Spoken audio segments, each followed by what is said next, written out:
जय हिंद। एक बार फिर से स्वागत है आप सभी का आपके अपने YouTube चैनल जीके क्यूज पर। और आज की क्लास रेलवे आरपीएफ भर्ती 2024 के एग्ज़ाम की जो भी स्टूडेंट तैयारी कर रहे हैं उन सभी के लिए जीके जीएस के most important question MCQ format में होने वाले हैं। अगर आपने कांस्टेबल या सब इंस्पेक्टर किसी भी पोस्ट के लिए अप्लाई किया है, ये प्रश्न आपके लिए इंपॉर्टेंट होंगे। तो चलते हैं दोस्त अपनी क्लास में और सभी प्रश्नों को आराम से समझेंगे। उससे पहले ये मेरे वो सभी दोस्त हैं जो मुझे प्रॉपर कमेंट करते हैं। तो यहाँ पे देखो, जितने भी अनिल शर्मा जी 19 घंटे एगो, तो इन्होंने कुछ मुझे कमेंट किया था। और यहाँ पे सीतू के देखो 40+ क्वेश्चन राइट। तो भाई सीतू, बहुत अच्छी बात है कि आपने इतना अच्छा स्कोर किया। और नेहा कुमारी +3। तो इस तरीके से यहाँ पे ये राजन कुमार हैं, इन्होंने ओके सर, बहुत अच्छी बात है। तो इस तरीके से जितने भी दोस्त मुझे कमेंट करते हैं, यहाँ पे जितने भी आप नाम देख रहे हैं, इन सभी को बहुत बहुत धन्यवाद। और चलते हैं दोस्त अपने पहले प्रश्न पे। और देखो, मैं आपको बता दूं, कल की क्लास में मैंने एक कमेंट देखा था कि किसी ने मुझे कमेंट किया था कि भैया सबसे बड़ी ग्रंथि आपने जो थी वो हृदय को बता दिया। तो हाँ, हो सकता है, क्योंकि देखो मैं क्वेश्चन जल्दी करता हूँ, क्योंकि मुझे लगता है कि 50 क्वेश्चन हैं और ये 25 से 30 मिनट के अंदर ख़त्म हो जाए। तो इसलिए हो सकता है कि मैं गलत बोल गया, लेकिन ऐसा नहीं है कि मैंने आपको गलत बताया। तो इसके लिए मैं माफ़ी चाहता हूँ। और चलते हैं दोस्त अपने प्रश्न पे। देखो यहाँ पे दिया गया है, आज का प्रश्न है हमारा कि प्रो कबड्डी लीग के 10वें संस्करण के विजेता कौन है। प्रो कबड्डी लीग के 10वें संस्करण के विजेता कौन है। देखो यहाँ पे ये क्या हुआ, एक मिनट। तो यहाँ पे देखिए पूछा है प्रो कबड्डी लीग के 10वें संस्करण के विजेता कौन है। तो आप इनमें से क्या लगाएंगे सही जवाब। देखो ये आपका इंपॉर्टेंट क्वेश्चन है और ऐसे बोल सकते हैं कि ये आपका करंट का है, ठीक है। तो यहाँ पे आपका सही जवाब हो जाएगा फुलेरी पंटन, जो कि ऑप्शन ए में दिया गया। और देखो उप विजेता कौन रहा था, हो सकता है कि पूछ लिया जाए। तो हरियाणा जो है ये उप विजेता रहा था। तो ये भी आप उप विजेता को भी याद रखेंगे, उप विजेता को भी याद रखेंगे। तो चलते हैं दोस्त अपने अगले प्रश्न की तरफ और देखते हैं हमारा अगला प्रश्न क्या है। तो यहाँ पे दिया गया है, भारतीय राष्ट्रीय कांग्रेस के गठन के समय भारत का वायसराय कौन था। तो देखो ये गठन कब हुआ था, अगर आपको पता है तो ठीक है, और नहीं तो याद रखना ये हुआ था 1885 में हुआ था। ये क्या हुआ था, 1885 में हुआ था। तो ये आप देखो याद रखेंगे। और यहाँ पे पूछा गया है कि उस समय भारत का वायसराय कौन था। तो आप बताएंगे लॉर्ड डफरिन। लॉर्ड डफरिन मतलब ऑप्शन सी। क्या आपने ऑप्शन सी लगाया था? अगर लगाया था तो आप कमेंट बॉक्स में ज़रूर बताइएगा। और देखो यहाँ पे पूछा गया है, भारत में रेपो दर कौन निर्धारित करता है। भारत में रेपो दर जो है वो कौन निर्धारित करता है।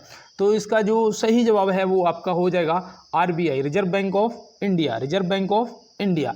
तो यहाँ पे देखो अभी जो वर्तमान रेपो दर है, देखो कोई भी मतलब कि कम या ज़्यादा नहीं किया गया है, वही है क्या 6.50%, मतलब 6.5% है। तो ये आप ध्यान रखेंगे। तो चलते हैं दोस्त अपने अगले प्रश्न की तरफ और देखते हैं हमारा अगला क्या है। तो यहाँ पे दिया गया है, थाल, भोर और पालघाट किस घाटियों में दर्रे हैं। थाल, भोर और पालघाट किस घाटियों में दर्रे हैं। तो इसका आप सही जवाब क्या बताएंगे। तो यहाँ पे आपका जो सही जवाब है वो होना चाहिए पश्चिमी घाटियाँ। तो यहाँ पे ऑप्शन बी जो है वो आपका हो जाएगा सही जवाब। देखो इनका स्क्रीनशॉट ले लेना दोस्त, ये प्रश्न आपके पेपर में पूछे जा सकते हैं, ठीक है। तो इनका ये इंपॉर्टेंट है, इनका स्क्रीनशॉट ले लेना। देखो यहाँ पे दिया गया है, सेल्यूलोस किसका एक बहुलक है। ये मैंने देखा आरआरबी में पूछा गया था क्वेश्चन, और जबकि ये मैं आपको कुछ दिन पहले ही करवा चुका था कि ग्लूकोज को बोला जाता है। ऑप्शन सी हो जाएगा आपका सही जवाब। सेल्यूलोस किसका एक बहुलक है, ग्लूकोज, शर्करा। तो आप याद रखेंगे। और चलते हैं दोस्त अपने अगले प्रश्न की तरफ। तो यहाँ पे दिया गया है, किस शहर को यूनेस्को द्वारा भारत का प्रथम विश्व धरोहर शहर का टैग प्राप्त हुआ। तो ये देखो इंपॉर्टेंट है, किस शहर को यूनेस्को द्वारा भारत का प्रथम विश्व धरोहर स्थल मतलब विश्व धरोहर शहर का टैग प्राप्त हुआ। ये इंपॉर्टेंट है, आप इसे नोट करिएगा दोस्त। और यहाँ पे याद रखना, इसका सही जवाब आपका अहमदाबाद हो जाएगा, जो कि ऑप्शन सी में दिया गया है, क्योंकि यहाँ पे भारत का पहला है और विश्व धरोहर शहर है, यूनेस्को द्वारा ये भारत का घोषित किया गया। तो चलते हैं दोस्त अपने अगले प्रश्न। योजना आयोग के पहले अध्यक्ष कौन थे। योजना आयोग, जिसे अब नीति आयोग कर दिया गया है, ये तो आपको पता होगा। अब देखो योजना आयोग के जो पहले अध्यक्ष थे वो जवाहरलाल नेहरू जी थे। तो ऑप्शन सी हो जाएगा। और योजना आयोग हो या आपका नीति आयोग हो, इसका जो अध्यक्ष होता है वो पीएम होता है, ये आप याद रखना, ठीक है, प्रधानमंत्री। अभी जो नीति आयोग है उसके अध्यक्ष कौन है, तो आप बता सकते हैं कि नरेंद्र मोदी जी हैं हमारे प्रधानमंत्री जी। तो ऐसे आप याद रखेंगे। और देखो यहाँ पे अगर आपसे पूछ लिया जाए कि योजना आयोग की स्थापना कब हुई थी, देखो इंपॉर्टेंट है। अब आप क्या बताएंगे, तो याद रखना आपका हो जाएगा 15 मार्च 1950। 15 मार्च 1950 आप याद रखेंगे। और ये देखो पेपर में पूछा जा सकता है, इसलिए मैं आपसे कह रहा हूँ कि ये आप याद रखेंगे। और देखो जो नीति आयोग है उसकी स्थापना अगर पूछेगा, नीति आयोग की स्थापना पूछेगा तो आप क्या बताएंगे, तो आप बता देना 1 जनवरी 2015। देखो नोट कर लिया करो, बहुत से मेरे बहन भाई मुझे मैसेज करते हैं कि भैया हम क्वेश्चनों को नोट करते हैं, बहुत अच्छी बात है। आप इस तरीके से अगर नोट करेंगे तो आप बिल्कुल एक अच्छा स्कोर करके आएंगे पेपर के अंदर। यहाँ पे दिया गया है कि आईपीएल 2024 का खिताब किसने जीता। जो आईपीएल 2024 हुआ था, देखो पहले तो आपको ये पता होना चाहिए, प्रश्न का जवाब करिए, लेकिन उससे पहले मेरी एक बात को सुनिएगा कि जो आईपीएल है, इंडियन प्रीमियम लीग, इसकी शुरुआत हुई थी 2008 में। कब हुई थी, 2008 में। और मैंने शायद आपको कल की क्लास में बताया था कि कौन सा संस्करण खेला गया, मतलब कौन सा जो आईपीएल है संस्करण कौन से नंबर का खेला गया, ऐसे आप याद रखना। तो ये आप कमेंट बॉक्स में बताएंगे, ये मैं आपको बता चुका। और देखो यहाँ पे आईपीएल का जो खिताब है वो किसने जीता था, अगर ये पूछा जाएगा तो आप बता देंगे कि ये भाई केकेआर ने जीता था, जो कि ऑप्शन ए आपका कोलकाता नाइट राइडर्स आपका सही जवाब हो जाएगा। और देखो किसके खिलाफ हुआ था, तो याद रखना इसमें जो हारने वाली थी वो आपकी ये हैदराबाद थी, ठीक है। जो सेकंड मतलब उप विजेता बोल सकते हैं वो कौन रहा, हैदराबाद रहा, याद रखोगे ना। अब देखो सबसे ज़्यादा रन किस टीम ने बनाए, अगर ये पूछा जाएगा तो भी आप याद रखना हैदराबाद ने। अभी तक मतलब हाईएस्ट जो रन हैं वो हैदराबाद ने बनाए हैं आईपीएल के अंदर। अब देखो जो यहाँ पे आरसीबी आपको दिख रहा होगा, आरसीबी, देखो आरसीबी के जो प्लेयर हैं हमारे विराट कोहली जी ने खिलाड़ियों में सबसे ज़्यादा रन बनाए हैं, ये भी याद रखना। सबसे ज़्यादा जो रन हैं वो किसने बनाए, विराट कोहली जी ने। तो जो सबसे ज़्यादा रन है वो विराट कोहली जी, सबसे ज़्यादा रन ओवरऑल टीम में हैदराबाद आपकी हो जाएगी। और देखो आरसीबी जो महिला है, आरसीबी की जो महिला आईपीएल टीम है, ठीक है, जो आईपीएल टीम महिलाओं की है, उसमें जिसने जीता है खिताब वो है आपकी आरसीबी, वो है आपकी आरसीबी। देखो पुरुष में किसने जीता, कोलकाता ने, और महिलाओं में आपकी आरसीबी जीती है। तो ये आप याद रखेंगे, भूल तो नहीं जाएंगे। एक्स्ट्रा जो भी जानकारी है आपको नेक्स्ट क्लास में दूंगा, ताकि आप चीज़ों को धीरे धीरे सीखें, लिखें और याद करें। देखो यहाँ पे दिया गया है लोकतंत्र की जरूरी विशेषता किसको प्रमुखता देना है, ये आपका पूछा जा चुका क्वेश्चन है। अब आप इसमें क्या बताएंगे, तो याद रखना इनमें से आपका सही जवाब हो जाएगा नागरिक, ऑप्शन बी आपका हो जाएगा सही जवाब। तो चलते हैं फिर अपने अगले प्रश्न पे और देखते हैं हमारा अगला क्या है। किस अनुच्छेद के अंतर्गत केंद्र सरकार राज्य सरकारों को निर्देश दे सकती है। तो ये देखो ये तो आपका सिलेक्टेड क्वेश्चन है इस टाइप के, इनको देखो जरूर नोट करना और याद भी रखना। तो यहाँ पे आपका सही जवाब जो है वो क्या हो जाएगा, तो वो आपकी आर्टिकल हो जाएगा 256, ऑप्शन ए हो जाएगा आपका सही जवाब, कि केंद्र सरकार राज्य सरकारों को निर्देश दे सकती है आर्टिकल 256 के तहत। 352 में क्या दिया गया है, 352 में आपका राष्ट्रीय आपातकाल दिया गया, राष्ट्रीय आपातकाल इमरजेंसी दिया गया है। आप याद रखना, देखो अभी तक भारत में कितनी बार, 3 बार इमरजेंसी लग चुकी है। इसमें देखो 3 तरीके की होती है, जो इमरजेंसी होती है 3 तरीके की होती है, ये भी ध्यान रखना, ये भी पूछा जा सकता है। एक तो आपका ये देखो 352 के अकॉर्डिंग जो होता है उसमें क्या होता है, उसमें आप ये जो कहते हैं कोई हमला कर दे, अगर कोई हमला कर दे देश पे तो आप इमरजेंसी लगा देते हैं, तो राष्ट्रपति जी इमरजेंसी लगाते हैं, ये आप याद रखेंगे। तो देखो यहाँ पे अब चलते हैं अपने 368 को देखते हैं। इसके अकॉर्डिंग संविधान में संशोधन किया जाता है, संविधान में संशोधन किया जाता है, और इमरजेंसी का तो आपको 356 हो जाएगी आपकी और 360 हो जाएगी। तो ये आप याद रखना, राज्य सरकार जो राज्य में इमरजेंसी लगती है आपकी वो, और दूसरी आपकी वित्तीय आपातकाल, मतलब वित्तीय आपातकाल का मतलब है कि पैसा या खाना जो भी है वो ख़त्म हो जाता है, कंगाली की हालत हो जाती है। तो ऐसे आप याद रखेंगे। तो यहाँ पे देखो दिया गया है कि किसने अपने आप को खलीफा घोषित किया था, किसने अपने आप को खलीफा घोषित किया था। तो यहाँ पे आप सही जवाब क्या बताएंगे, तो वो हो जाएगा मुबारक शाह मुबारक शाह खिलजी। तो मुबारक खिलजी आपका ऑप्शन ए लगा देंगे, जो कि सही जवाब हो जाएगा। देखो यहाँ पे जो अकबर ने वो धर्म चलाया था, कौन सा, दीन ए इलाही, कौन सा चलाया था, दीन ए इलाही धर्म चलाया था ना। आज मैं आराम इसलिए करा रहा हूँ कि मैं सोच रहा हूँ कोई गलती ना हो। कभी मतलब मुझसे ऐसा हो जाता है कि जल्दी जल्दी बोलता हूँ, जल्दी जल्दी क्वेश्चन कराता हूँ, तो उसमें क्या होता है, गलती हो जाती है। तो यहाँ पे फास्ट नहीं करेंगे। देखो दीन ए इलाही धर्म जो चलाया था, उसमें क्या हुआ था, उसको अपनाने वाला इकलौता हिंदू कौन था, तो वो था बीरबल। कौन था दोस्त, बीरबल था। तो ये आप याद रखेंगे। देखो एक आपको और बताएं, एक पागल सुल्तान बोला जाता था, एक पागल सुल्तान नाम था, वो किसका था, मोहम्मद बिन तुगलक। इसे पालक कह रहा हूँ, पागल सुल्तान बोलते थे। तो ये भी आप याद रखेंगे दोस्त, और पूछा जा सकता है। चलते हैं अपने अगले प्रश्न की तरफ। महमूद गजनवी ने भारत पर कितनी बार आक्रमण किया, तो भाई 17 बार किया था। ये तो सभी को पता होगा, कितनी बार किया था, 17 बार किया था। इसको देखो याद रखना। और ये एक चीज़ और याद रखना कि ये जो प्रथम तुर्की शासक था, जो प्रथम आक्रमणकारी था, कौन, तुर्की।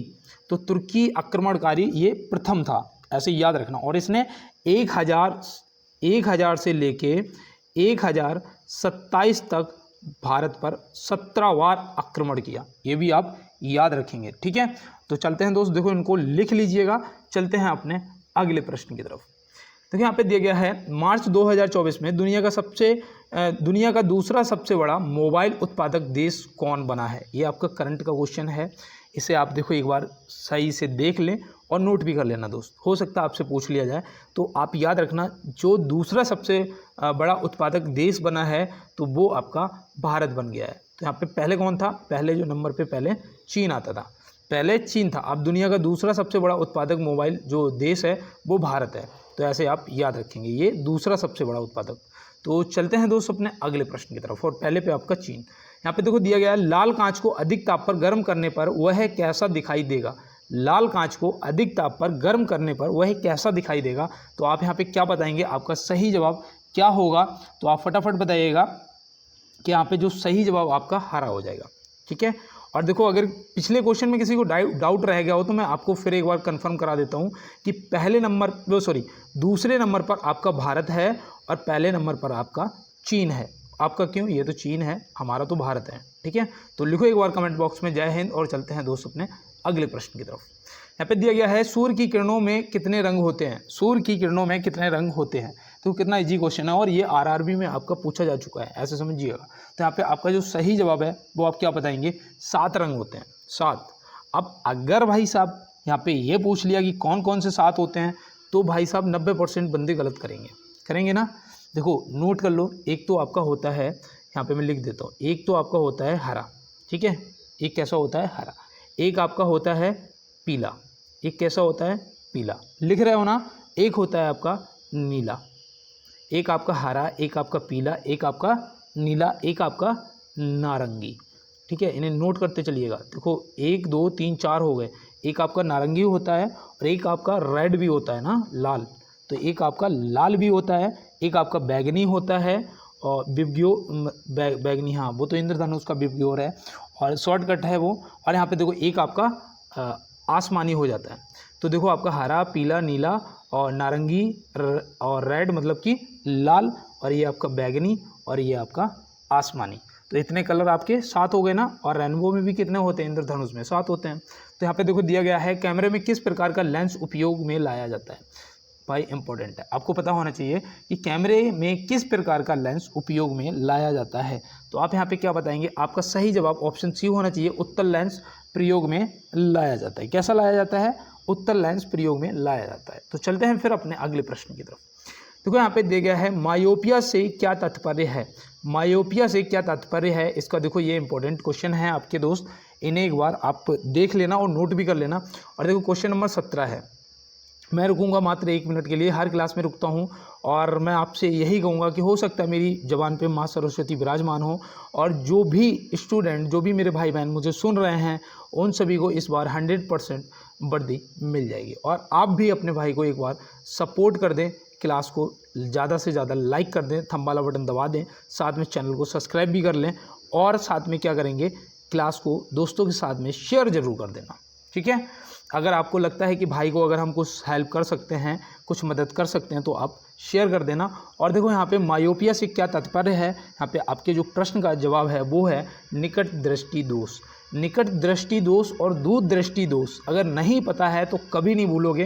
देखो निकट दृष्टि दोष, इसमें निकट की बात हो रही है तो मतलब ये कह सकते हैं कि निकट का तो सही दिखता है, क्या दूर का गड़बड़ दिखता है, क्या दूर का गड़बड़ दिखता है। तो आप समझ में आया ना, जब निकट दृष्टि दोष अगर बोला जाएगा तो याद रखना कि बात दूर की हो रही है, और अगर दूर दृष्टि दोष बोला जाएगा तो याद रखना बात निकट की हो रही है, मतलब कि पास का नहीं दिख रहा है। तो ऐसे आप याद रखोगे ना, भूल तो नहीं जाओगे।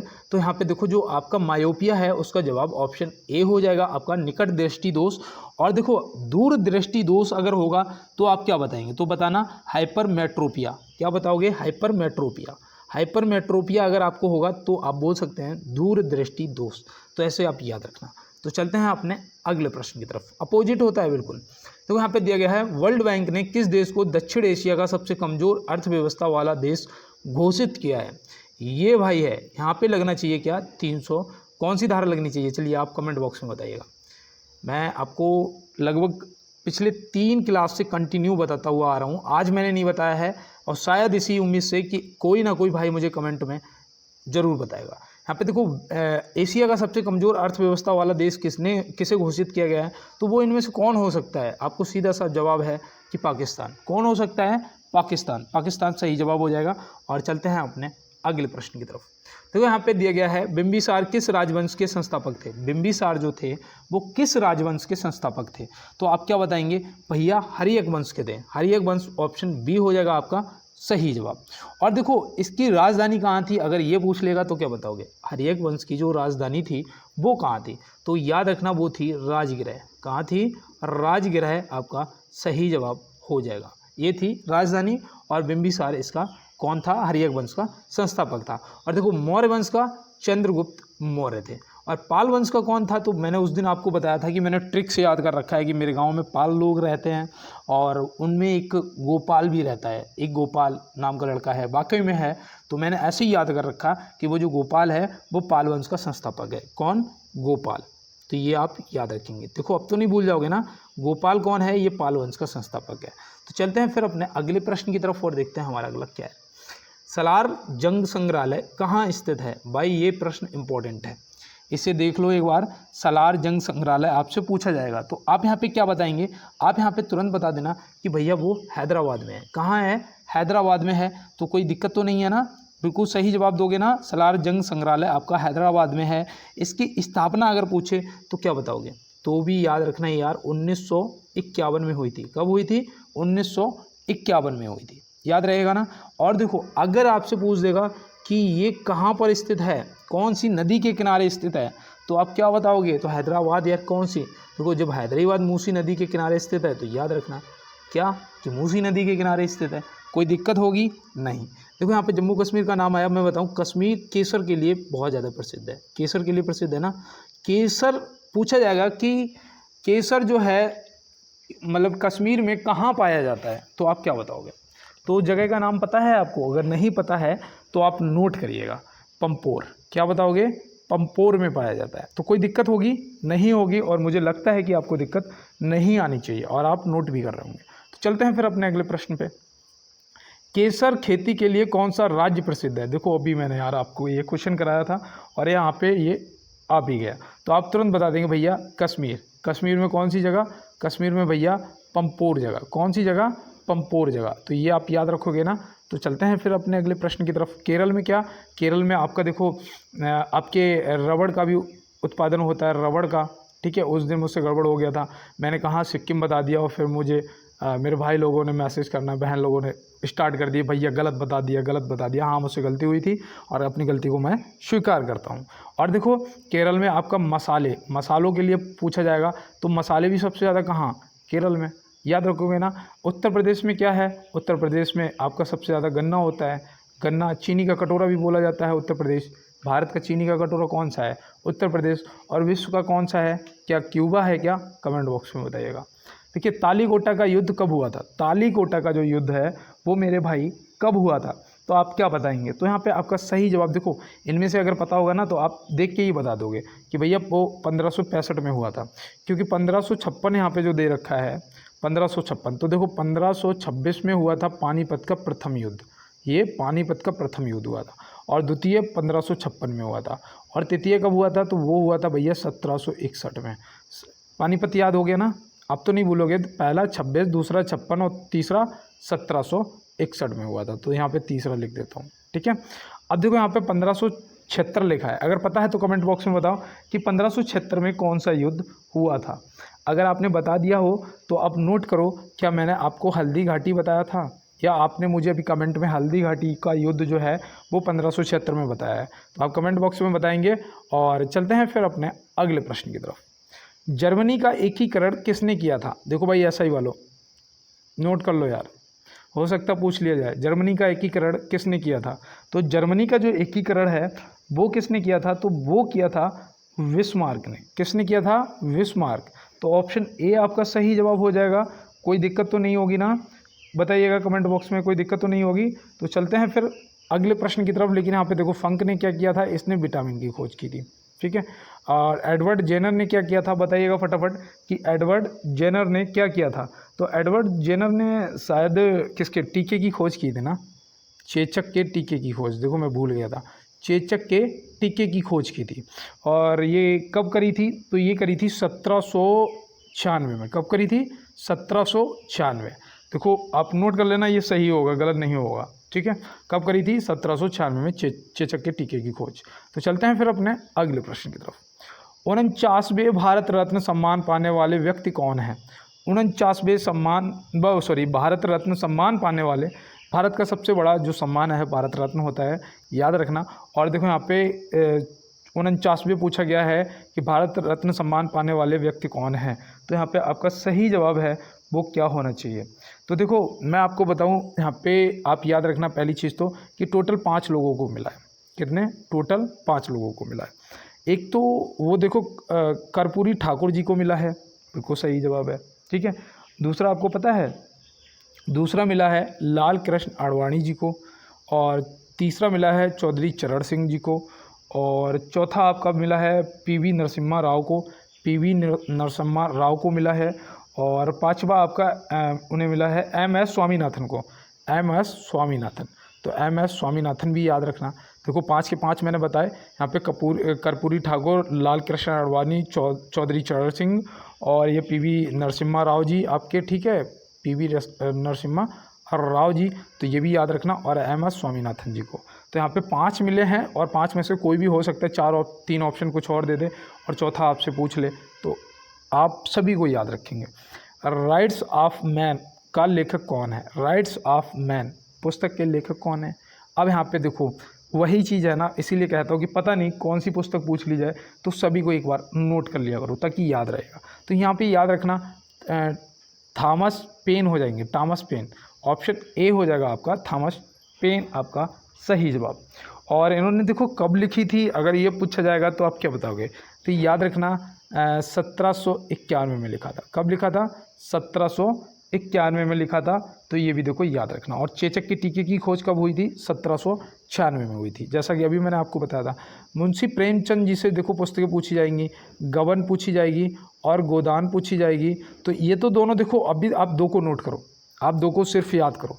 तीसरी और चौथी मैं आपको नेक्स्ट क्लास में करवाऊंगा, और फिर उसके बाद 2, क्योंकि देखो इनकी बहुत कुल लगभग 7-8 पुस्तकें हैं जो मैन पूछी जाती हैं, तो इसलिए 2-2 करके आप लिख लीजिएगा और याद कर लेना। मैगस्थनीज की जो है वो इंडिका आप याद रखेंगे, तो ये तो मुझे नहीं लगता कि आप भूलेंगे। और चलते हैं दोस्त अपने अगले प्रश्न की तरफ। क्या होता है, कई बार मैंने भी देखा है, जब मैं भी देखो पढ़ता हूँ, मुझे ऐसे ही समझ आता है कि अगर मुझे क्वेश्चन में 10 क्वेश्चन समझा दे टीचर, लिख दे, तो मैं नहीं समझ पाता हूँ। और मैं भी पढ़ता हूँ ऑनलाइन, ऐसा नहीं है कि मैं भी पढ़ता हूँ भाई, डेली पढ़ता हूँ, तभी मैं ये सब आपके लिए इतना कर पाता हूँ, बता पाता हूँ आपको यहाँ से। और यहाँ पे देखो दिया गया है कि प्रथम विश्व युद्ध की शुरुआत कब हुई? प्रथम विश्व युद्ध की शुरुआत कब हुई? तो यहाँ पे आपका सही जवाब होना चाहिए 28 जुलाई 1914। 28 जुलाई 1914। और ये कब तक चला था? ये चला था 11 नवंबर 1918। हाँ, ये सही हो जाएगा। ये यहाँ तक ख़त्म हुआ था, याद रखना, ठीक है। 28 जुलाई 2014 से 11 नवंबर 2018 तक। और द्वितीय विश्व युद्ध जो था वो 1 सितंबर से 1939 1 सितंबर से स्टार्ट हुआ था, ठीक है, शुरू हुआ था, ये आप याद रखेंगे। अब यहाँ पे मुझे एक चीज़ बताओ कि ये कब से कब तक चला था, ये द्वितीय जो मैंने आपको बताया है, पहला तो मैंने बता दिया कि 28 जुलाई 1914 से 11 नवंबर 1918 तक चला था। अब 1 सितंबर 1939 से कब तक चला था, जो दूसरा था वो कब तक चला था, ये आप मुझे कमेंट बॉक्स में बताइएगा। तो चलते हैं फिर अपने अगले प्रश्न की तरफ। क्या 44 या 45 कुछ याद आ रहा है? अब यहाँ पे देखिए दिया गया है, बारिश की बूंदें गोलाकार क्यों होती हैं? बारिश की जो बूंदें हैं वो गोलाकार क्यों होती है? देखो, पृथ्वी की तरफ कोई भी चीज़ जब गिरेगी तो वो गोला मतलब कि गोलाकार मतलब बूंद के टाइप में हो जाती, क्यों? क्योंकि पृष्ठीय तनाव के कारण। मैं 10वीं का पेपर दे रहा था और बाहर बारिश हो रही थी, विंडो से देखा तो मेरे साथ दोस्त बैठे हुए थे, मैंने उनसे ऐसे मजाक में पूछ लिया, पेपर हालांकि उस टाइम बटा नहीं था, तो मैंने उनसे पूछ लिया कि ये जो बारिश हो रही है इसके बूंद ये गोल क्यों हो रहे हैं? तो कहा गोल क्यों हो रहे हैं, हवा बढ़ जाती है। मैंने कहा अच्छा। तो मैंने कहा 10वीं के पेपर दे रहे दोस्त, तेरा रिजल्ट वाकई में मुझसे आगे आएगा। तो फिर मैं हंसा, लेकिन हाँ मुझे पता था कि उसे नहीं पता था, इसलिए उसने जवाब दिया, हालांकि मैंने उसे बताया कि क्यों होती है। तो यहाँ पे दिया गया है कि पृथ्वी के वायुमंडल में सबसे प्रचुर मात्रा में निष्क्रिय गैस कौन सी है? पृथ्वी के वायुमंडल में सबसे प्रचुर मात्रा में निष्क्रिय गैस कौन सी है? तो यहाँ पे देखो नाइट्रोजन मत लगा देना, ये तो 78%। यहाँ पे निष्क्रिय गैस पूछी है तो आप यहाँ पे क्या बताएंगे? तो याद रखना, वायुमंडल में सबसे प्रचुर मात्रा में जो निष्क्रिय गैस है वो है आर्गन। कितनी पाई जाती है पता है? 0.93% शायद, हाँ सही जवाब होगा 0.93%। आर्गन ऑप्शन सी आपका सही जवाब हो जाएगा। तो चलते हैं फिर अपने अगले प्रश्न पे। फोटान किसकी मूलभूत यूनिट या मात्रा है? फोटान जो है वो किसकी मूलभूत यूनिट या मात्रा है? तो देखो ये इम्पोर्टेंट है भाई, एसआई वालों भाई लोगों आप भी देख लो, ये इम्पोर्टेंट है और इसे आप याद रखना, ये प्रकाश की होती है। किसकी होती है? प्रकाश की होती है, तो ये आप याद रखेंगे। तो चलते हैं फिर अपने अगले प्रश्न पे। तो यहाँ पे दिया गया है, गो ग्रीन योजना किसके द्वारा चलाई गई है? गो ग्रीन योजना देखो इंपॉर्टेंट है भाई, याद रखना, गो ग्रीन योजना किसके द्वारा चलाई गई है? तो ये आप इनमें से क्या बताएंगे? गुजरात सरकार, ऑप्शन सी गुजरात के द्वारा चलाई गई है। उसमें पता क्या है कि गुजरात के जो श्रम कल्याण बोर्ड है उसमें जो श्रम कौशल विकास और रोजगार विभाग जो है उनमें मजदूरों और औद्योगिक जो लोग होते हैं उन्हें जो मोटर से चलती है ना, मोटर से जो 2 पहिया बैटरी चले जो वो होती है, क्या बोलते हो उसे, मिनी मेट्रो बोलते हो क्या बोलते हो, तो वो मतलब कि उसके लिए उन्हें बढ़ावा देना कि ये आप लो और अच्छे से कमाओ। तो ये सब है गो ग्रीन योजना। क्यों? इससे पता क्या होगा, वायु में जो धुआं से पॉल्यूशन होता है वो नहीं होगा, वो कम होगा। तो इसलिए ये योजना गुजरात में चलाई गई और ये सही भी है। देखो यहाँ पे दिया गया है, कौन सा यंत्र समुद्र के स्तर के ऊपर की वस्तुओं को देखने में के लिए पनडुब्बी में प्रयोग होता है? ये देखो आरआरबी का पूछा हुआ प्रश्न है। कौन सा यंत्र है जो समुद्र के स्तर से ऊपर की वस्तुओं को देखने के लिए पनडुब्बी में प्रयोग होता है? तो ये देखो इंपॉर्टेंट है यार, इसका याद रखना, वो पेरिस्कोप होता है, ऑप्शन ए। दूरबीन जो है, दूरबीन से आप दूर की वस्तु को देख सकते हैं। किसने वो आविष्कार किया था? गैलीलियो ने किया था, ये तो आपको पता ही होगा, गैलीलियो ने आपकी दूरबीन का आविष्कार करा था। और देखो यहाँ पे आपको ये ऑप्शन दे रखा है सिस्मोग्राफ, ये भूकंप की तीव्रता को नोट करता है। और आपको मैं बताऊँ शायद आरपीएफ, हाँ आरपीएफ का था, मैं किसी की वो टेस्ट पेपर देख रहा था, मैं भी लाता हूँ यार 100 200 के लाता हूँ कभी। पहले तो ये हालत थी, पैसे नहीं होते थे यार मेरे पास, लाने के लिए जब पैसे कर लेता था ले आता था। तो मैंने आरपीएफ का प्रीवियस पेपर देख रहा था, उसमें पूछा गया था इसकी स्केल, जो सिस्मोग्राफ की स्केल होती है उसकी माप कितने से कितने तक होती है? तो क्या आप याद रखना 1 से 12 तक होती है। कितनी होती है? 1 से 12। और देखो जो आपका पीएच मान होता है उसकी भी हो सकता है आपसे पूछ लिया जाए, तो पीएच मान की जो स्केल का माप होता है वो होता है 0 से 14 तक। तो ये देखो, ये भी आप याद रखेंगे दोस्त। और चलते हैं अपने अगले प्रश्न की तरफ। तड़ित चालक का आविष्कार किसने किया? तड़ित चालक का आविष्कार किसने किया? भाई देखो एसआई वाले भाई लोगों, इसे आप एक बार देखो समझो, इसका सही जवाब जो है वो ऑप्शन बी बेंजामिन फ्रैंकलिन हो जाएगा। बेंजामिन फ्रैंकलिन हो जाएगा इसका सही जवाब। और ये पता है आपको, ये तांबे के बनाए जाते थे। किसके? तांबा होता है ना, तांबा, तांबा जो होता है उसके बनाए जाते थे। और इसका जो आविष्कार है वो कब हुआ था, इसकी जो खोज है वो कब हुई थी, तो वो 1749 में हुई थी। कब हुई थी दोस्त? 1749 में हुई थी। तो ये भी देखो याद रखना, 1749 में हुई थी। इसे भी नोट कर लेना दोस्त, हो सकता है कि आपसे पूछ लिया जाए। तो चलते हैं फिर अपने अगले प्रश्न की तरफ। देखो यहाँ पे दिया गया है कि बैटरी किस ऊर्जा को विद्युत ऊर्जा में परिवर्तित करती है। उस दिन मैंने आपको बताया था कि जो सेल होते हैं मुख्यतः दो तरीके के होते हैं। एक तो आपका होता है नॉन चार्जिंग वाला और एक होता है आपका चार्जिंग वाला। नॉन चार्जिंग वाले में क्या होता है कि जो रसायन ऊर्जा होती है उसे वो विद्युत ऊर्जा में कन्वर्ट कर देता है। और जो दूसरा होता है चार्जिंग वाला, उसमें क्या होता है कि वो रसायन ऊर्जा को विद्युत ऊर्जा में कन्वर्ट कर देता है, लेकिन विद्युत ऊर्जा को भी रसायन ऊर्जा में कन्वर्ट कर देता है। भाई उसे जब चार्ज करते हैं तो रसायन ऊर्जा में बदल जाता है, फिर वो विद्युत ऊर्जा में। तो ऐसे आप याद रखेंगे।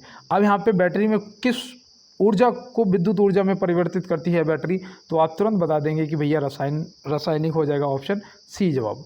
अगर आप मेरे साथ पहले कर चुके हैं तो इस प्रश्न का जवाब करने में दिक्कत नहीं आई होगी। देखो, किसे राष्ट्रीय सुरक्षा गार्ड NSG के महानिदेशक नियुक्त किया गया? किसे भाई NSG में जाना है बताओ? नेशनल सिक्योरिटी गार्ड किसको जाना है, जिसे ब्लैक कैट कमांडो भी कहते हैं ना। तो आप बताइएगा कमेंट बॉक्स में, और एक बार हमारे NSG के जितने भी हमारे जवान हैं उन सभी के लिए एक बार सम्मान में जय हिंद जरूर टाइप करो, जय हिंद जरूर टाइप करें। और देखो यहाँ पे जो NSG के महानिदेशक नियुक्त किए गए हैं वो किसे किया गया है, तो आप यहाँ पे आप सही जवाब क्या बताएंगे, तो आपका होना चाहिए अनिल प्रभात जी। अनिल प्रभात जी, हाँ, ऑप्शन ए हो जाएगा आपका सही जवाब। मैं सोच रहा था शायद यहाँ पे नहीं दिया गया है, तो यहाँ पे दिया गया है। और देखो यहाँ पे आप याद रखना, जो ये राहुल रसगोत्रा जी हैं, सॉरी माफ़ी चाहते हैं, राहुल रसगोत्रा जी जो हैं, इन्हें किसका प्रमुख नियुक्त किया गया? तो याद रखना ITBP का नियुक्त किया गया। तो ये आप याद रखेंगे। अब मनोज यादव जी आपके लिए मोस्ट इम्पॉर्टेंट हैं, इन्हें तो आप भूल मत जाना, क्योंकि देखो दिक्कत हो जाएगी, क्योंकि ये हमारे RPF के हैं, जिसका हम अभी पेपर देने जा रहे हैं, जिसमें हमें भर्ती होना है। उसके महानिदेशक जो हैं वो हमारे मनोज यादव जी हैं। तो ये देखो आपके लिए मोस्ट इम्पॉर्टेंट है। चलते हैं दोस्त अपने अगले प्रश्न की तरफ। हरियाणा किस वर्ष भारत के राज्य के रूप में स्थापित हुआ? हरियाणा किस वर्ष भारत के राज्य के रूप में स्थापित हुआ? तो यहाँ पे आपका सही जवाब क्या होना चाहिए, तो यहाँ पे तुरंत बताओगे आपका 1966, 1 नवंबर 1966 आपका ठीक जवाब हो जाएगा, बिल्कुल सही हो जाएगा। और देखो यहाँ पे मैं आपको बताऊँ, अगर यहाँ पे पूछा जाता है कि 1 नवंबर 2000 को किसका हुआ था, तो मैंने एक दिन आपको याद होगा क्लास में ही जुगाड़ में मतलब ट्रिक से बताया था कि 26 से 36 याद रखना। छत्तीसगढ़ जो कि 26वां राज्य बना था, कौन सा? छत्तीसगढ़। वो कब बना था? 1 नवंबर 2000 को। कब बना था? 1 नवंबर 2000 को। और 1915 ऐसे बताया था ना, 1915। तो 9 नवंबर 2000 को कौन सा बना था भाई? 9 नवंबर 2000 को कौन सा राज्य बना था बताओ? तो यहाँ पे आपका देखो, छत्तीसगढ़ के बाद उत्तराखंड बना था, ऐसे बताया था ना, छत्तीसगढ़, उत्तराखंड और फिर झारखंड, ऐसे ही बताया था ना, 1915। तो याद रखना, यहाँ पे आपका आ जाएगा उत्तराखंड। और देखो 15 नवंबर को आपका कौन सा बना था? ये आपका 28वां राज्य बना था, ये आपका 28वां राज्य बना था। तो 15 नवंबर 2000 को जो बना था राज्य, वो आपका झारखंड बना था। तो ये भी आप याद रखना। तो यहाँ पे आपके जो प्रश्न का जवाब है वो हो जाएगा ऑप्शन ए, 1 नवंबर 1966, बिल्कुल सही जवाब। तो चलते हैं, अब देखो यहाँ पे 1 नवंबर 1956 रह रहा है, चलो इसके बारे में भी बताते हैं। ये भी बहुत सटीक क्वेश्चन है कि आपसे पूछा जाएगा कि भाषा के आधार पर बनने वाला पहला राज्य कौन था, ये पूछा जाएगा। तो आप क्या बताओगे? आप बताओगे भैया आंध्र प्रदेश था। कब बना था? 1953 में। कब बना था? 1953 में, भाषा के आधार पर। लेकिन अगर उत्तराखंड का आपसे राज्य का गठन पूछा जाएगा तो आप बताएंगे 1 नवंबर 1956 में हुआ था। कब हुआ था? 1 नवंबर 1956 में हुआ था। तो देखो इसे भी याद रखना दोस्त, क्योंकि यहाँ से भी पूछा जा सकता है। तो चलते हैं फिर अपने अगले प्रश्न की तरफ। टिहरी बांध योजना कौन सी नदी पर है? टिहरी बांध योजना कौन सी नदी पर है? इम्पोर्टेंट है, बताइएगा आप। तो यहाँ पे आपका सही जवाब भागीरथी नदी हो जाएगा, जो कि ऑप्शन सी में दिया गया है। यहाँ पे जो सही जवाब है आपका क्या हो जाएगा? भागीरथी हो जाएगा। देखो कृष्णा नदी पर आपकी कौन सी है, तो कृष्णा नदी पर आपकी नागार्जुन सागर बांध है। कौन सा है, नागार्जुन सागर बांध, तो ये भी याद रखना, ठीक है। कृष्णा नदी पर आपका नागार्जुन सागर बांध है। और देखो यहाँ पे आपकी नर्मदा भी दे रखी है, ये आपकी उल्टी बहती है ना, तो नर्मदा भी दे रखी है। इस पर सरदार सरोवर बांध योजना है। सरदार सरोवर जो है वो आपकी नर्मदा नदी पर है। और यहाँ पे आपका नागार्जुन जो है वो कृष्णा नदी पर, टिहरी बांध है वो आपकी भागीरथी पर। तो चलते हैं अपना अगले प्रश्न की तरफ। अपने राष्ट्रीय ध्वज तिरंगे की चौड़ाई और ऊंचाई का जो अनुपात है वो क्या है। अपने राष्ट्रीय ध्वज तिरंगे की जो चौड़ाई और ऊंचाई का अनुपात है वो क्या है। तो यहाँ पे आप क्या बताएंगे, आपका सही जवाब 3:2 होना चाहिए, जो कि ऑप्शन बी में दिया गया है।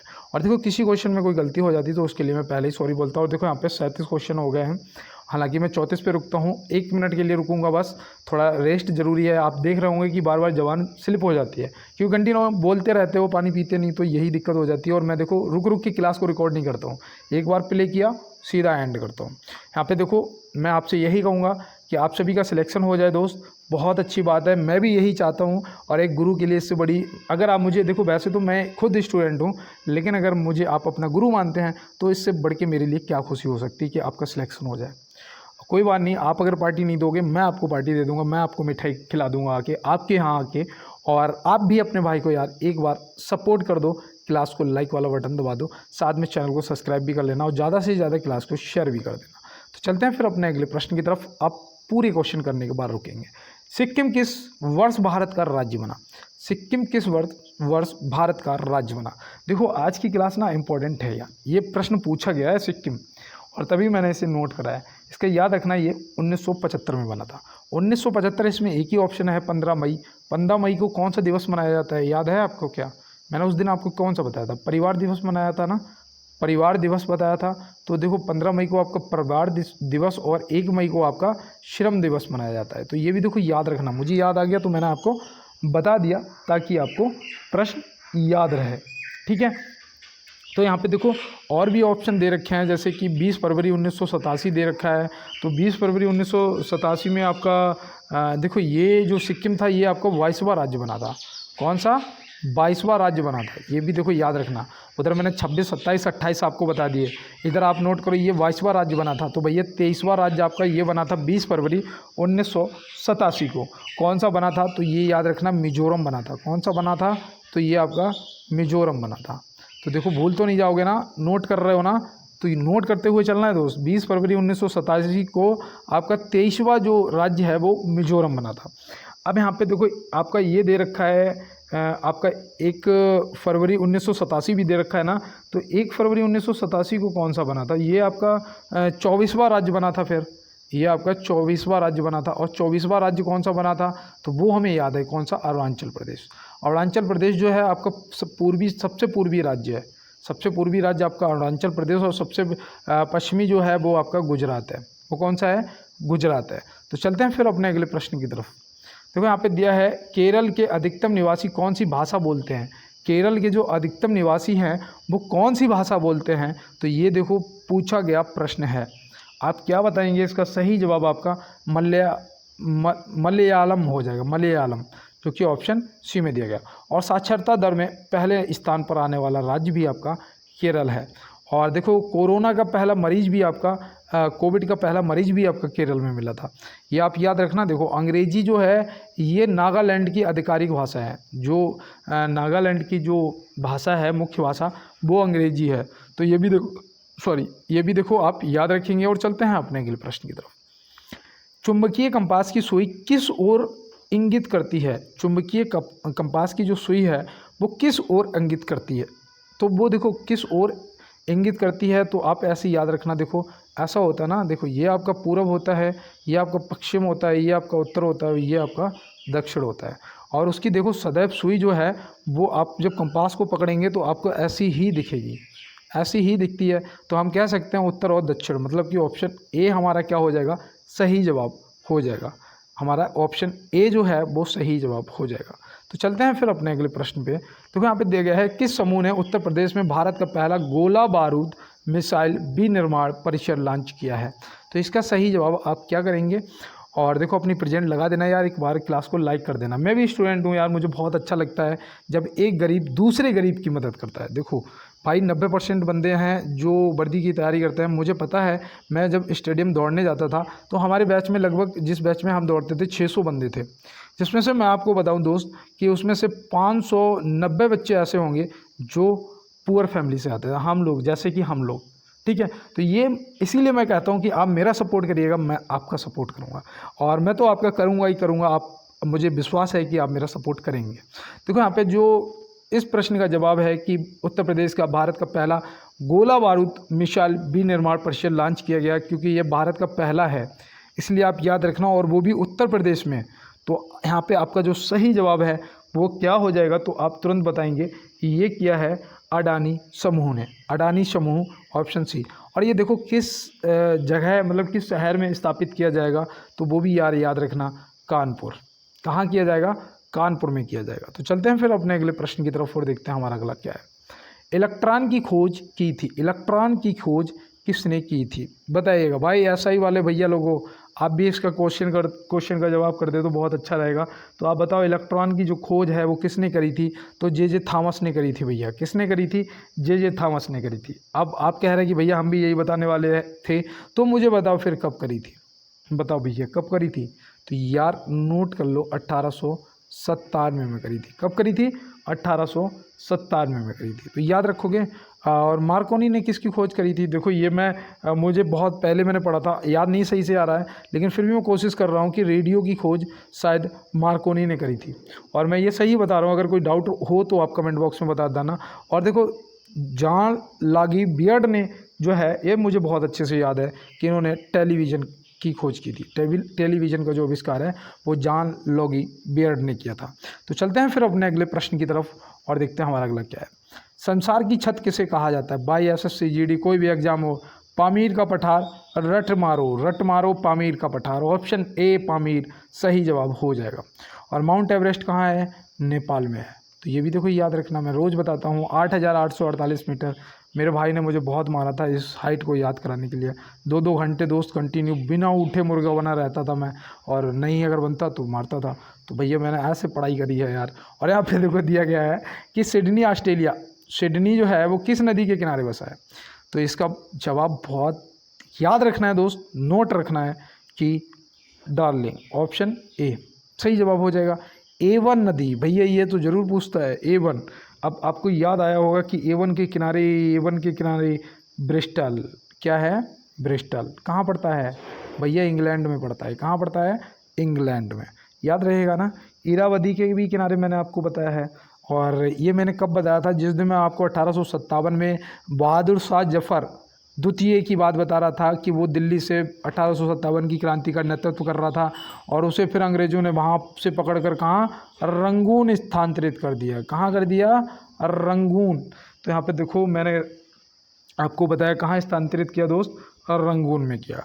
तो ये रंगून कहाँ पड़ता है? तो ये बर्मा में पड़ता है। अब बर्मा भैया किसका पुराना नाम है? तो म्यांमार का है। याद रहेगा ना, भूल तो नहीं जाओगे। देखो आज बहुत आराम क्लास कर रहे हैं हम लोग। उत्तर प्रदेश के किस जिले में पहला कछुआ संरक्षण रिजर्व केंद्र स्थापित किया जाएगा? देखो पहला है ना, इम्पोर्टेंट है। कछुआ संरक्षण रिजर्व केंद्र स्थापित किया जाएगा। 45 नंबर क्वेश्चन का जवाब अगर पता है तो कमेंट बॉक्स में बताओ, और नहीं तो नोट करो गोंडा। ऑप्शन ए हो जाएगा आपका सही जवाब। चलते हैं दोस्तों अपने अगले प्रश्न की तरफ और कहते हैं कि ना थके हैं पैर मेरे और ना ही हिम्मत हारी है, मैंने देखे हैं कि दौर और आज भी सफ़र जारी है। और तुमसे एक बात कह रहा हूँ कि अगर कोई डीमोटिवेट करे तो एक चीज़ याद रखना, कहते हैं कि मेरी हर एक हार से वादा है, कहते हैं कि मेरी हर एक हार से वादा है, अगली जीत एक तरफा होगी। अगली जीत जो है वो एक तरफा होगी, ये कहने का मौका ही नहीं मिलेगा कि हार गए। तो इसलिए अपनी हर एक हार से वादा कर दो कि अगली जीत जो होगी वो एक तरफा होगी। तो यहाँ पे दिया गया है कि कोलोरू झील किस राज्य में स्थित है? कोलेरू झील जो है वो किस राज्य में स्थित है? तो कोलेरू झील जो आपकी है ये तो भाई आंध्र प्रदेश में है। सीधा सा लगाओगे सही जवाब कि आंध्र प्रदेश हो जाएगा। और महाराष्ट्र में मैं आपको कितनी बार बता चुका हूँ कि लोनार है। कौन सी है? लोनार झील जो है वो कहाँ है, वो महाराष्ट्र में है। कहाँ है दोस्त, महाराष्ट्र में। और देखो रंगोली, रंगोली मैंने उस दिन आपको बताया था, रंगोली, रंगोली कहाँ मनाई जाती है, महाराष्ट्र में मनाई जाती है। याद रहेगा ना, भूल तो नहीं जाओगे। और देखो अब आते हैं अपने तमिलनाडु पे। तमिलनाडु हमारा, देखो मैंने आपको क्या बताया था उस दिन कि देखो ये पूरब, ये पश्चिम, ये उत्तर, ये दक्षिण, ये अरुणाचल प्रदेश, ये गुजरात, ये लद्दाख और ये तमिलनाडु। मतलब कि पूरब, पश्चिम, उत्तर, दक्षिण, दक्षिण भारत का सबसे लास्ट जो राज्य आपका है वो तमिलनाडु है। ऐसे बताया था ना आपको। तो यहाँ पे ये आप याद रखेंगे। दूसरा देखो, तमिलनाडु में पुलिकट झील है। कौन सी है, पुलिकट झील। ये मैंने आपको कितनी बार बताई, काफ़ी बार बता चुका हूँ कि पुलिकट झील जो है वो कहाँ है, तमिलनाडु में। और अब मैं आपसे पूछता हूँ कि सांभर झील कहाँ है, बताओ सांभर झील जो है ये कहाँ है। तो आप क्या बताओगे, तुरंत बता देना यार कि भैया राजस्थान में है। कहाँ है, राजस्थान में है। याद रहेंगे ना, भूल तो नहीं जाओगे। अगर देखो दोबारा सुनना हो ना तो बैक कर लिया करो। तो यहाँ दिया गया है जोगिया गरसोप्पा जलप्रपात किस नदी पर स्थित है। ये मैं करवा चुका हूँ और ये आज का आपका HW है। इसका आप कमेंट बॉक्स में बताएंगे जवाब कि जो आपका जोगिया गरसोप्पा जलप्रपात है वो किस नदी पर स्थित है। ये कमेंट बॉक्स में बताओगे। और देखो मैं यहाँ पे आपको कावेरी से बता देता हूँ। इस प्रश्न का जवाब आप करोगे, मैं नहीं करूँगा आज। इसका जवाब आप मुझे बताएंगे कमेंट बॉक्स में। और देखो कावेरी पे याद रखना आपका शिव समुद्रम है। कौन सा है, शिव समुद्रम जो है जलप्रपात आपका कावेरी पर है। और इसकी जो ऊंचाई है वो है 90 मीटर। ये भी याद रखना, ठीक है, कितनी है, 90 मीटर। तो याद रहेगा ना। आपकी नर्मदा पर कौन सा है, तो नर्मदा पर आपका धुआंधार जलप्रपात है। धुआंधार भी पूछा जाता है भैया, धुआंधार। और इसकी ऊंचाई कितनी है, इसकी ऊंचाई है 10 मीटर। कितनी है, 10 मीटर। तो धुआंधार नर्मदा, कावेरी, शिव समुद्रम, ऊंचाई 90 मीटर। जोगिया गरसोप्पा आप बताएंगे, ऊंचाई आप बताएंगे। चलो मैं बता देता हूँ 255 मीटर। आप बताओ, प्रश्न का जवाब करना। देखो यहाँ दिया गया है किस राज्य में टंगस्टन पाया जाता है। बहुत अच्छा क्वेश्चन है दोस्त, याद रखना कि अगर किस राज्य में टंगस्टन पूछेगा तो आप क्या बताएंगे। तो देखो ये राजस्थान, तमिलनाडु, कर्नाटक तीनों में पाया जाता है यार। तो हम यहाँ पे बता सकते हैं कि इसका सही जवाब ABC तीनों हो जाएंगे, ठीक है। तो ये यहाँ पे गलत टाइप है, यहाँ पे होना चाहिए था ABC तीनों। तो चलते हैं फिर अपने अगले प्रश्न की तरफ। दल बदल से संबंधित प्रावधानों का उल्लेख किस अनुसूची में है। देखो मुझसे उस दिन गलतियां हो गई थी, मैं मानता हूँ। मैंने भाग आपको 22 बताए थे, लेकिन वो भाग मैंने वहाँ पे जहाँ मैं बता रहा था मैंने वर्तमान में नहीं बताए थे। मैंने आपको भाग बताए थे जब संविधान आया था तब कितने थे, 22 थे। अब कितने हो गए, तो भाग अब 25 हो गए। ये मैंने बताया, इसके लिए मुझे बहुत से भाई बहनों ने मैसेज भी करा है, माफ़ी चाहते हैं। और यहाँ पे जो अनुसूचियाँ हैं, अनुसूचियाँ आपकी कितनी हैं बताइएगा कमेंट बॉक्स में कि आपकी अनुसूची कितनी है। तो यहाँ पे देखो ये प्रश्न का दल बदल जो संबंधित प्रावधानों का उल्लेख है वो आपकी 10वीं अनुसूची में है। कौन सी, 10वीं अनुसूची। तो अनुसूची पहले कितनी थी, शायद 8 थी, अब कितनी हो गई, 12। बताइएगा, मैं सही बता रहा हूँ ना, ऐसा मत करना कि फिर कह दो भैया इस बार भी आपका गलत हो गया। ठीक है, गलत नहीं होगा, बिल्कुल सही बता रहा हूँ। और देखो यहाँ पे ये भी याद रखना है, जो ये दल बदल संबंधित प्रावधानों का उल्लेख है वो किस अनुसूची में 10वीं, और इसे जोड़ा जो गया था ना दोस्त, वो 52वें संविधान संशोधन द्वारा जोड़ा गया था। क्या, 52वें संविधान संशोधन द्वारा जोड़ा गया था। याद रहेगा ना। चलें फिर अपने अगले प्रश्न पे। चलो, कोल्ड ड्रिंक कौन पिलाएगा आज मुझे, कमेंट बॉक्स में बताना यार। देखो गला सूख रहा है। और आज अगर आप मुझे 5 रुपये की कोल्ड ड्रिंक नहीं आती है, 20 रुपये वाली पिला दो। कौन पिलाएगा कमेंट बॉक्स में बताना। देखो यहाँ पे दिया गया है परमाणु की खोज किसने की, परमाणु की खोज किसने की। तो आज मेरा मन कर रहा है कि कंटिन्यू क्लास चलने दें, लेकिन दोस्त मजबूरी ये है कि ये फ़ोन कभी भी बंद हो जाएगा। इसकी जैसे ही इसकी मेमोरी फुल होगी वैसे ही ये बंद हो जाएगा, फिर ये ऑन भी नहीं होगा। बड़ा ऐसा हो चुका कई बार, तो इसलिए मैं माफ़ी चाहता हूँ। एक नया फ़ोन जैसे ही आएगा ना दोस्त, अब तो आ जाएगा। वैसे ही मैं आपको मैराथन, आप अगर 2 घंटे बोलोगे ना, 2 घंटे तक ऐसे क्वेश्चन करवाता रहूँगा। देखो यहाँ दिया गया है कि परमाणु की खोज किसने करी थी। तो परमाणु की खोज यार बतानी है, सिंपल सा क्वेश्चन है। जॉन डाल्टन ने करी थी भैया। कितना आप क्या क्या पूछते हो, जॉन किसने करा था, जॉन डाल्टन ने। कब करा था भैया, अरे यार 1808 में करा था। कब करा था, 1808 में करा था। कोई दिक्कत है, नहीं। रेडियम की खोज उस दिन भैया आपने मैडम क्यूरी बताई थी, रेडियम की खोज। और आपने ये भी बताया था कि ये 1898 में करा था। कब करा था, 1898। देखो पहले तो मैं इसका जवाब लगा देता हूँ। जॉन डाल्टन आपका प्रश्न का सही जवाब हो जाएगा। कब करा था, 1898 1908 में करा था। उस पर मैंने उधर ज़्यादा लिख दिया था। मैडम क्यूरी ने क्या करा था, तो इन्होंने रेडियम की खोज करी थी। उस दिन मैंने आपको बताया था, मैंने ये भी बताया था कि 1896 में आधुनिक ओलंपिक की खेलों की शुरुआत हुई थी। तो अगर किसी को याद होगा तो अभी भी याद होगा कि मैंने उस दिन तुम्हें क्या क्या बताया था इसके साथ में, ये भी मुझे याद है। कैसे याद रहता है कि मैं आपको पढ़ाता रहता हूँ और मैं ये एक्सप्लेन करता हूँ ताकि मुझे याद हो जाए। सही बात ये है। तो आप भी यार अपने घर में छोटे बच्चे हों, उन्हें पकड़ लो, किसी को भी बिठा लो और उसे फिर क्वेश्चन पूछने स्टार्ट कर दो। उसे तो पता ही नहीं होंगे, आप उसे जब बताएंगे, आंसर भी बताएंगे, आपको याद हो जाएंगे। समझे, ये जुगाड़ होती है। तो आधुनिक ओलंपिक खेलों की शुरुआत 1896 में हुई थी। मैडम क्यूरी, तो याद रखना 1898। क्या 1898, मैंने इसे ऐसे याद करा, दूसरे से कनेक्ट करके याद कर लिया। देखो आवर्त सारणी जो है वो किसने, तो वो मेंडलीव यहाँ पे नाम आ गया ना, तो इनसे आवर्त सारणी याद रखना। कब, 1869। कब भैया, याद रखना कब इन्होंने ये खोज करी थी, 1869। कोई दिक्कत है, कोई दिक्कत नहीं है। तो मिलते हैं फिर अगले क्वेश्चन और अगली क्लास में। तब तक के लिए आज थोड़ा समय ज़्यादा ले लिया, उसके लिए माफ़ी चाहते हैं। अगर इस तरीके से आपको लग रहा हो कि आराम आराम क्वेश्चन कराएं तो आप मुझे कमेंट बॉक्स में ज़रूर बताना। कमेंट बॉक्स में ज़रूर बताना कि ठीक है भैया, इसी प्रकार से आप क्वेश्चन कराया करें।